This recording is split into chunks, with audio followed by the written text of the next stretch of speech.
У нас на очереди гость. Если ранее плата за вывоз мусора входила в состав жилищных услуг, то с начала этого года услуга стала коммунальной и будет именоваться как обращение с твердыми коммунальными отходами. На эту тему мы сегодня говорим с главным специалистом Департамента коммунального комплекса и энергоэффективности Министерства ЖКХ и энергетики Республики Саха-Якутия Ольгой Матвеевой. Ольга Иннокентьевна, доброе утро. Доброе утро. Ну, какие тарифы, да, прежде всего, это интересно, какие тарифы установлены для населения по новой коммунальной услуге и от чего зависит размер? Да, действительно, в этом году у нас внедряется новая коммунальная услуга, которая называется «Обращение с твердыми коммунальными отходами». Тарифы, они регулируются государством и установлены Государственным комитетом по ценовой политике в декабре 2018 года. Тарифы, они установлены дифференцированно по муниципальным районам, то есть для каждого района свой тариф.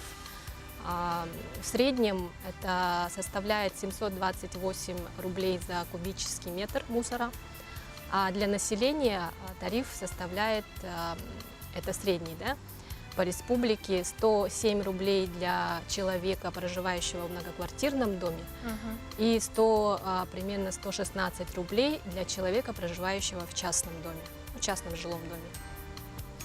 Если говорить о городе Якутске, то тариф он немного выше среднего, это 131 рубль и 139 рублей, соответственно, для МКД и для частного жилого дома. В этот тариф заложены экономически обоснованные расходы рекоператоров. Рекоператоры – это поставщики этой коммунальной услуги.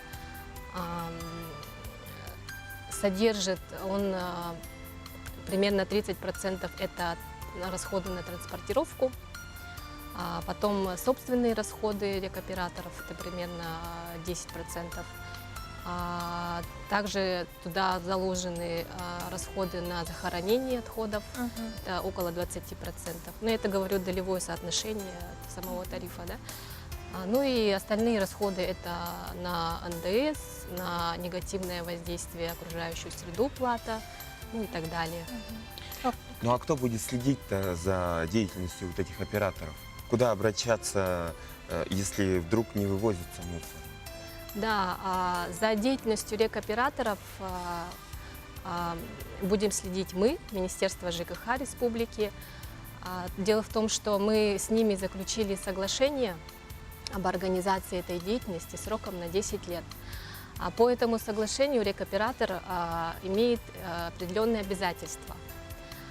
За неисполнение этих обязательств предусмотрены штрафы по соглашению.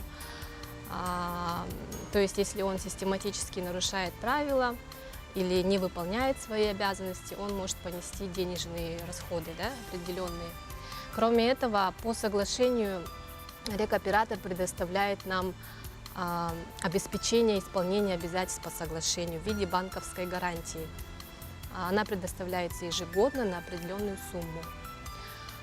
Кроме этого, рекоператор, если он систематически постоянно будет нарушать правила, он может лишиться этого статуса по решению министерства. Но я думаю, до этого не дойдет, потому что мы понимаем, что у нас в республике очень много проблем в этой области, да, в области обращения с отходами, и мы будем стараться совместно решать их. Ольга Иннокентьевна, у нас поступают вопросы. Такое сообщение пришло. Если у меня один ребенок, студент, муж и сын живут в другом месте, но прописаны в моей квартире, какие документы нужны, чтобы не оплачивать за вынос сухого мусора? Да, тут я хочу сначала пояснить, да, вот раньше плата за мусор исчислялась из квадратного метра, то есть из площади квартиры или дома.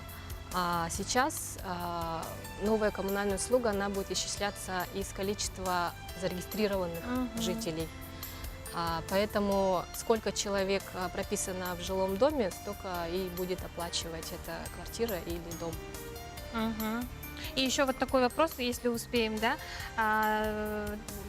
по обращению с твердыми коммунальными, будут ли они вывозить строительный мусор и что относится к строительному мусору? Если они не вывозят строительный мусор, то кто вывозит? Тут надо понимать, какой строительный мусор и где он образуется. Если это мусор, который образуется в жилом помещении, в квартирах, да, после ремонта, тогда рекоператор должен их вывозить. Вопросов очень много. Ольга Никитина, спасибо огромное, что приняли участие в нашей программе. Желаем вам удачного дня и плодотворной работы.